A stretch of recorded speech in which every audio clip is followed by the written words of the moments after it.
WWE main roster के 7 ऐसे talented superstars जिनका साल 2020 कमाल के तरीके से शुरू हुआ था, लेकिन धीरे धीरे करके उनकी डाउनफॉल हो गई और WWE कर चुके हैं उनके ऊपर गिव अप। कौन है सुपरस्टार्स और इनके साथ ऐसा क्यों हुआ, जानेंगे आज की इस वीडियो में। तो आप इस एंड तक देखते रहें। चैनल पर नए हैं तो सब्सक्राइब करें और उस नोटिफिकेशन बेल को ऑन करना ना भूलें।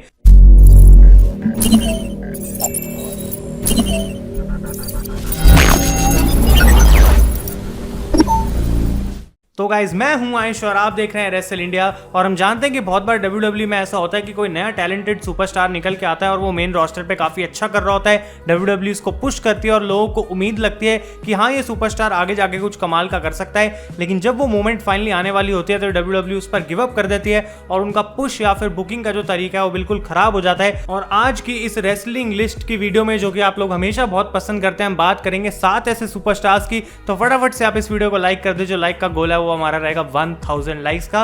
नंबर 7 से हम स्टार्ट करते हैं और यहाँ पे नाम आता है गाइस शेना बेजलर का।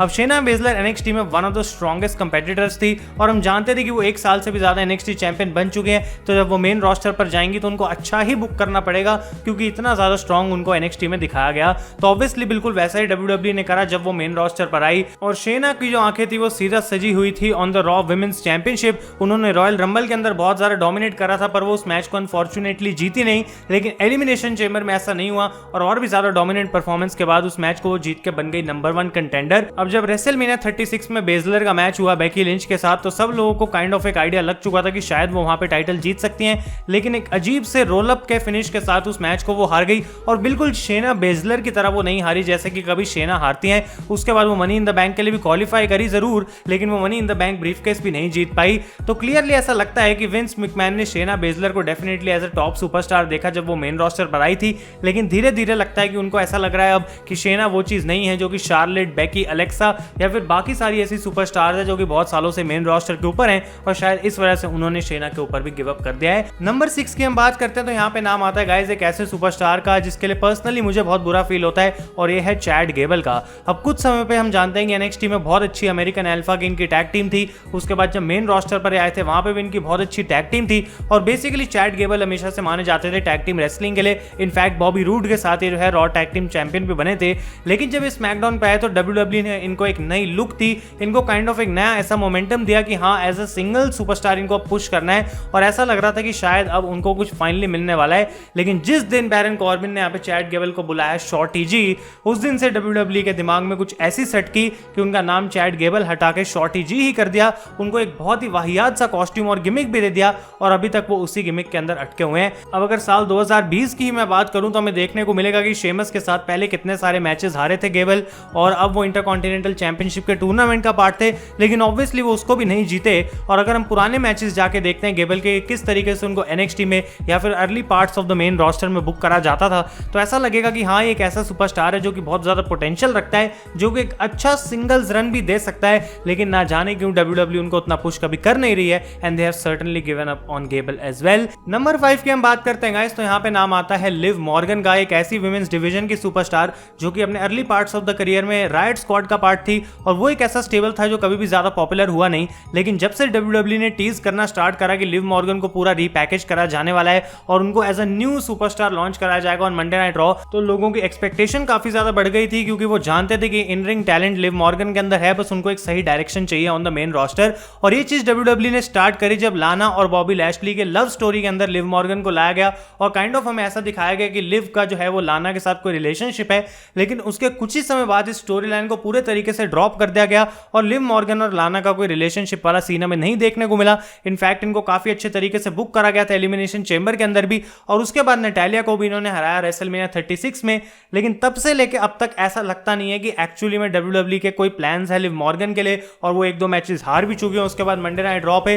तो ये बहुत ही अजीब सी बात है कि इतना समय लगा के इतनी अंडरस्टैंडिंग के बाद फाइनली लिव मॉर्गन को रीपैकेज करा गया था, लेकिन अब जब फाइनली उनका मौका आया शाइन करने का तो WWE ने उनके ऊपर गिव अप कर दिया। नंबर 4 की हम बात करते हैं तो यहाँ पे नाम आता है guys none other than Shinsuke Nakamura का, एक ऐसा सुपरस्टार जिस पे WWE ने अभी गिव अप नहीं करा है, बल्कि बहुत पहले ही कर दिया था। आप लोगों को अगर नहीं पता है तो Vince McMahon usually Japanese superstars को उतना पुश नहीं करते हैं जितना कि वो बाकी सुपरस्टार्स को करते हैं। कुछ ना कुछ 1-2 एक्सेप्शंस डेफिनेटली इसमें हैं। अब नाकामुरा का केस कुछ अलग है यहाँ पे, क्योंकि जब वो WWE में आए थे तो वो ऑलरेडी बहुत ज्यादा पॉपुलर थे और उनको ऐसा नहीं था कि फेम की जरूरत है या फिर अपना एक नाम बनाना है, वो हमेशा से जाने जाते थे अच्छे मैचेस देने के लिए और NXT में उन्होंने वो चीज़ करी भी। लेकिन जब मेन रोस्टर के ऊपर वो आए गाइस तो ऐसा लगा कि नाकामुरा को हमेशा से थोड़ा सा पीछे खींच लिया गया या फिर उनको फुल वो करने नहीं दिया जो वो कर सकते हैं, जिसके वो केपेबल हैं। और इसकी वजह से जब वो चैंपियन भी बनते हैं तो ऐसा नहीं लगता कि एक डोमिनेंट चैंपियन है जो कि आगे जाके बहुत कुछ कमाल कर सकता है। और इसकी वजह से नाकामुरा को हमेशा थोड़ा सा पीछे खींच लिया जाता है। अब वो इंटरकॉन्टिनेंटल चैंपियन भी बने थे तो उनकी रेन में कुछ उनको खास चैलेंजेस नहीं मिले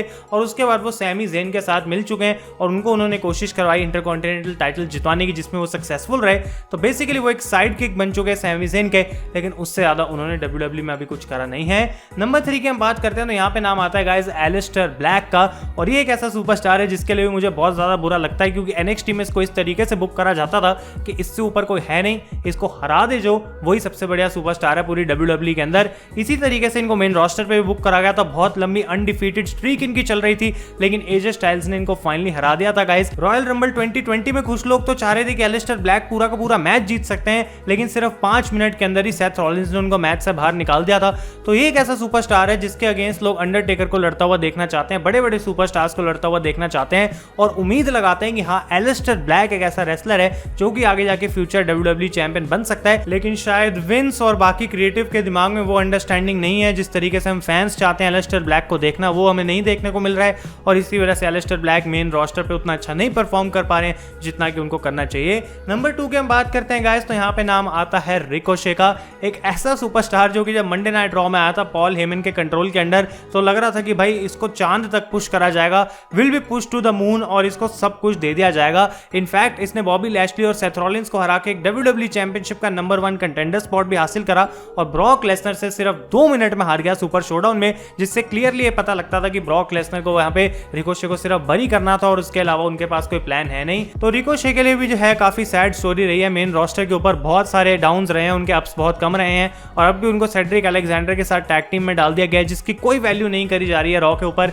and which is a very bad story. और फाइनली गाइस नंबर 1 की हम बात करते हैं तो यहाँ पे नाम आता है एक ऐसे सुपरस्टार का जिस पे WWE ने आज से गिव अप नहीं करा बल्कि पिछले 2 सालों से गिव अप कर दिया है and his name is Cesaro. अब सिजारो गाइस WWE में एक टेक्निकली गिफ्टेड रेसलर माने जाते हैं क्योंकि वो किसी के साथ भी मैच लड़ ले वो मैच अच्छा होने का चांस होता है, चाहे वो उनके अगेंस्ट एक बहुत कमाल का सुपरस्टार क्यों ना हो जैसे कि AJ स्टाइल्स या फिर कोई नया नवेला सुपरस्टार जो कि बहुत ग्रीन है रिंग के अंदर। और इस चीज से मुझे लगता है कि फ्यूचर में डेफिनेटली सिजारो जो है वो एक कोच बन सकते हैं WWE के अंदर, लेकिन as a single superstar as a competitor कभी भी सिजारो को वहां तक नहीं लेकर जाया गया जितना उनको पुश करा जा सकता था। उनके साथ शेमस की जो बार टैग टीम थी वो मेरे हिसाब से सबसे ज्यादा पीक पॉइंट था सिजारो के पुश का, लेकिन उसमें भी शेमस मेरे हिसाब से नंबर 1 थे और सिजारो हमेशा नंबर 2 पे थे और उनका सिजारो स्विंग काफी पॉपुलर हुआ था एक समय में, वो जीते थे under the giant memorial battle royal, लेकिन उससे ज्यादा उन्होंने कुछ करा नहीं है। और साल 2013 में गाइस लास्ट सिंगल्स टाइटल वो जीते थे जो कि अपने आप में हमको बताता है कि कितनी गलत बात है क्योंकि एक ऐसा सुपरस्टार जिसका इंजरी रिकॉर्ड बहुत अच्छा है, कभी इंजर्ड नहीं होता,